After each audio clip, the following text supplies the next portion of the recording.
पिछले कुछ महीने पहले खरबी में हम आए थे, जहाँ पे हमने हमारे कुछ खिदमत फाउंडेशन के भाइयों का हमने इंटरव्यू लिया था, जिसमें उन्होंने बताया था कि हम लोग लाइब्रेरी कायम करना चाहते हैं इस एरिया में, ताकि यहाँ के बच्चे पढ़े और अपने मकसद को अचीव करें, और उन्हें अपने टारगेट कैसे सेट करना, उसे कैसे हासिल करना, ये सब उन्हें इस किताबों के ज़रिए से भी आ सके, और साथ साथ दीन का भी नॉलेज बच्चों को यहाँ के मिले। इसीलिए इन्होंने एक लाइब्रेरी कायम किया है खरबी में। इस वक्त हमारे साथ है सैयद साहब जी। आपका पूरा नाम हम जानना चाहेंगे। मेरा पूरा नाम है काजी नियाजुद्दीन। तो खिदमत फाउंडेशन ने किस मकसद से इस एरिया में लाइब्रेरी कायम की? हमारा मकसद ये है कि हम दीन और दुनिया दोनों की किताबें यहाँ रखें और दोनों की तालीम दें। दीन के लिए तो कैसा है कि हम लोग मदरसे वगैरह चलाते कोशिश करते, लेकिन ये दुनिया की तालीम जैसे स्कूल वगैरह के जो होते हैं ना, तो कुछ बच्चे जो है बहुत गरीब होते हैं, जैसे 10वीं 12वीं में जब वो पहुँचते हैं तो कुछ किताबें वो ले ही नहीं सकते। तो हम चाह रहे हैं कि वो किताबें हम यहाँ रखें और वो अपना एक एंट्री करा ले और यहाँ से किताबें घर ले जाए, उसमें से कुछ क्वेश्चन आंसर्स याद करे और उसको स्कूल में उनकी जो ज़रूरत के मुताबिक याद करके उसको आगे तरक्की करें। इस हिसाब से हम लोग दीन और दुनिया दोनों के हिसाब से दीनी किताबें भी हम यहाँ रखना चाहते हैं और दुनियावी किताबें यहाँ रखना चाहते हैं, और रख करके उन्हीं किताबों को बच्चों को देना चाहते हैं, ताकि वो बच्चे हमारे कौम के नहीं, दिगर कौम के भी, कोई और कौम के भी हो, तो हम एक समाज सेवा सबके लिए, ऐसा नहीं कि सिर्फ मुसलमानों के लिए, सब के लिए है। तो वो भी किताबें, लेकिन बस बात यह है कि लोग हमारी मदद करें तो तब हम सबके हिसाब से किताबें रख पाएंगे। तो आपको क्या लगता है लाइब्रेरी की अहमियत कितनी है? क्या हर बस्ती में एक ना एक लाइब्रेरी होना चाहिए? हाँ बिल्कुल, ये लाइब्रेरी जो है तो हर बस्ती में एक ना होना चाहिए। एक ना एक ऐसी, मतलब हर 2 किलोमीटर में मैं तो समझता हूँ कि एक लाइब्रेरी होना चाहिए, क्योंकि ज़रूरी नहीं कि अब उतने दूर से बच्चा यहाँ आ जाए, लिजा ले, या हमको भी ऐसा लगे कहाँ रहता कहाँ नहीं। तो हर बस्ती में 2 किलोमीटर में एक लाइब्रेरी होना चाहिए। लेकिन उसके लिए कैसा है कि अब कोई गवर्नमेंट तो ऐसा नहीं है कि खुद ला के लाइब्रेरी डाल देगी। हम लोग को पहले अपने बस्ती के लोगों को कोशिश करना पड़ेगा कि पहले हम कोई छोटे अंदाज में इसको शुरू करें, और जब उसकी मतलब शुरू हो जाती है तो तब हम गवर्नमेंट या जिस तरह भी जो भी संस्था है या अपने बस्ती के लोग जो है कुछ मदद करके कुछ किताबें दे दे, ताकि हमारी बस्ती के लोगों का भला हो। नागपुर में और दिगर शहरों में हमने देखा कई एनजीओस है जिनके छोटे छोटे ऑफिसेस होते हैं। उसी तरीके से खिदमत फाउंडेशन का भी एक ऑफिस ही है, और उस ऑफिस में इन्होंने एक लाइब्रेरी शुरू किया है जी। तो जितने भी एनजीओस जो इस वीडियो को देख रहे हैं, उन्हें क्या मैसेज देना चाहेंगे आप कि वो भी अपने ऑफिस में से लाइब्रेरीज कायम करें? उन्हें मैसेज ये देना चाहूँगा कि ये बहुत बड़ा काम नहीं होता है, वक्त देना और थोड़ा सा खर्च करना। अगर आप एक अच्छी शुरुआत करते हैं तो काफ़ी लोग मदद करते हैं। तो मैं उनको मैसेज ये देना चाहूँगा कि हर बस्ती के लिए एक ऐसी कोशिश ज़रूर करें कि एक रूम कोई ज़्यादा बड़ा नहीं होता है। पहले अपन, हालांकि लाइब्रेरी में टेबल होते हैं, बैठने के लिए चेयर होती है, यहाँ फ़िलहाल इन्होंने इतनी जगह नहीं है, लेकिन फिर भी कोशिश किया है कि कुछ चेयर लगाए, टेबल लगाए। तो छोटे से शुरुआत करें तो आगे बड़ी हो ही जाती है। तो मैसेज यही दूंगा मैं कि कहीं ना हर बस्ती में जो है तो एक लाइब्रेरी की शुरुआत छोटे से करें, आगे तरक्की। हाँ उसी रूम में, हाँ इस तरीके से दोनों का जी। गुलाम रज़ा साहब भी हमारे साथ है इस वक्त। तो पिछली बार हम जब आए थे, आपके कुछ दोस्तों का भी हमने इंटरव्यू लिया था, तो कितना वक्त लगा इस लाइब्रेरी को कायम करने में और कैसे सपोर्ट मिल पाया लोगों का? इसमें काफ़ी लोगों ने बहुत अच्छा बढ़ चढ़ के इसमें हिस्सा लिया, काफ़ी लोगों ने बहुत बेहतरीन अंदाज में हमको सपोर्ट किए, और आज पब्लिक के सपोर्ट से ही जो है ये खिदमत एजुकेशन लाइब्रेरी ओपन की गई।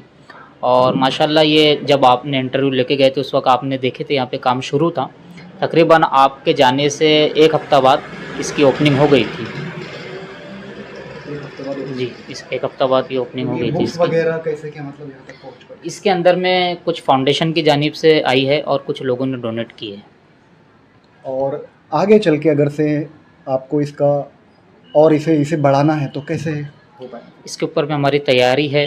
इंशाल्लाह अल्लाह ने चाहा तो आगे एजुकेशन फील्ड में अच्छे से अच्छा काम करेंगे, और लाइब्रेरी को भी हम आगे बढ़ाने की पूरी कोशिश में लगी हुई है।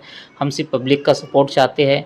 जितना ज़्यादा पब्लिक सपोर्ट करेंगे, जितना ज़्यादा लोग डोनेशन देंगे, इंशाल्लाह उतना ज़्यादा और उतना अच्छा काम होगा। हमारा मकसद तो यही है कि कौम की खिदमत करना, चाहे वो एक समाज सेवा करना हमारा मकसद है, चाहे फिर वो किसी भी कौम के लोग हो। हमारे को एजुकेशन फील्ड में काम करना है, गरीबों की हेल्प करना है एजुकेशन को लेके, बस यही हमारा। तो क्या रिस्पांस मिल पा रहा है इस बस्ती के लोगों का? फिर आपको क्या लोग किताब लेके जा रहे हैं, पढ़ रहे हैं? जी, अभी तक के जब से यहाँ पे लाइब्रेरी ओपन हुई है, अभी तो फिर काफ़ी दिन यहाँ पे लॉकडाउन होने की वजह से ऑफिस भी काफ़ी बंद था, तो लेकिन जितने भी दिन शुरू रहा अच्छा रिस्पांस मिला। दिन भर में 4, 5, 6 लोग आते हैं, लेके जाते हैं, 2-4 दिन के बाद किताबें पढ़ के फिर वापस लाते हैं और फिर नई किताबें लेके जाते हैं।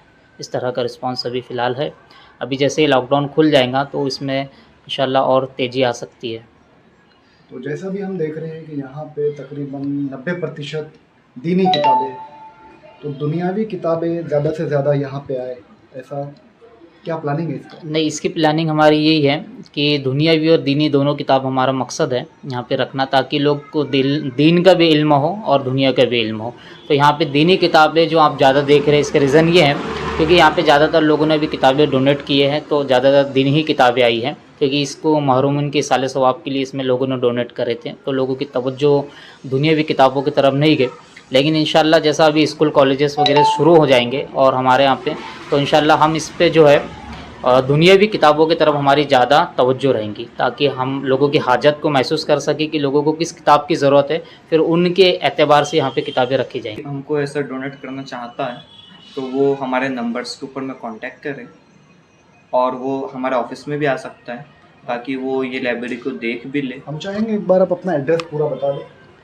रोशन बाग खरबी, रज़ा जामा मस्जिद के जस्ट बाजू। और यहाँ का अगर आप गूगल पे पिन कोड भी सर्च करेंगे तो आपको आसानी हो जाएंगी, 440034। आप जामा मस्जिद के पास आ जाएंगे, आपको खिदमत फाउंडेशन की लाइब्रेरी दिख जाएंगी और सुन्नी मोहल्ला क्लिनिक के जस्ट आगे में। तो और भी कई ऐसे बच्चे हैं जो कॉम्पिटिटिव एग्ज़ाम की मतलब अभी पढ़ाई कर रहे हैं,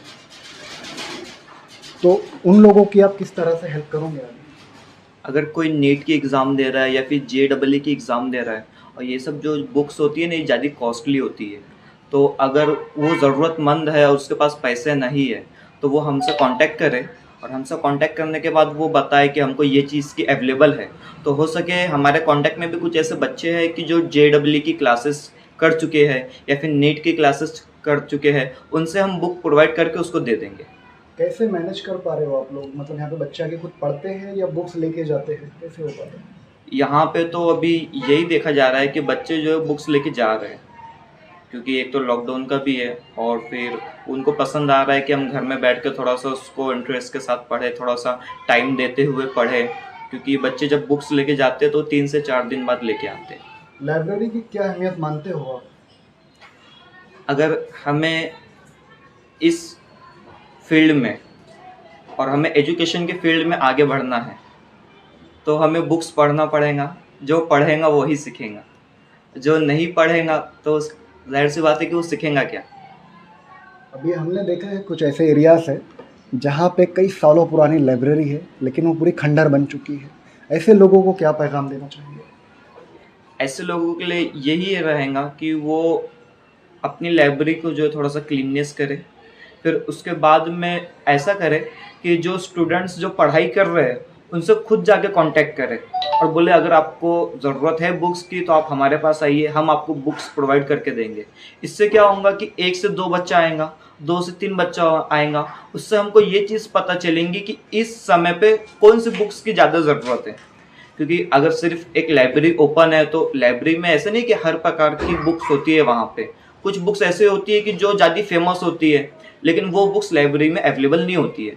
तो इस समय पे ऐसा कर सकते हैं कि जो इस समय पे बुक्स अवेलेबल है, जो फेमस है, वो बुक को हम अवेलेबल करवा लें। उससे क्या होगा कि जो हमारे पढ़ने वाले स्टूडेंट्स जो रहेंगे वो और आएंगे, हमसे बुक्स लेके जाएंगे। फिर क्या होगा कि और भी जो आगे फ्यूचर में जो बच्चे आएंगे वो बुक्स उनके भी काम में आएंगी। क्योंकि ऐसा बहुत जगह देखा गया है कि बच्चे की जब 10वीं हो जाती है तो वो अपने बुक्स को कबाड़ वालों के पास बेच देते हैं। ये सबसे गलत चीज़ है। मैं तो ये कहता हूँ कि अगर कोई बच्चे की 10वीं हो चुकी है, 12वीं हो चुकी है, तो वो अपनी बुक्स को ज़ाया ना करे।